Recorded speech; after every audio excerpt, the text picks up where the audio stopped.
man sol naa njaxas États-Unis borom ñaari tur yi foog ne ci ñoom laa bokk parce que njaxas rek laa sol culture yi bokkul ñun couleur li muy signifier si ñun bokkul ak lu couleur du signifier ci ñeneen et que en fait li ma mun a jàpp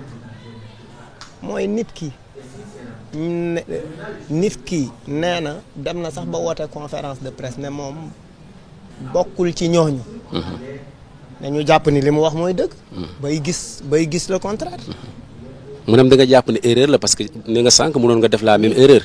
oui mais am na ñoo xam ne tey jii dañu jàpp ne xëy na moom dafa am xaalis boo xam ne encaissé na ko justement pour mën a def la publicité parce que gisuma contrat fekkewuma ñu koy wax fekkewuma man lu ma fekkewul du ma ci wax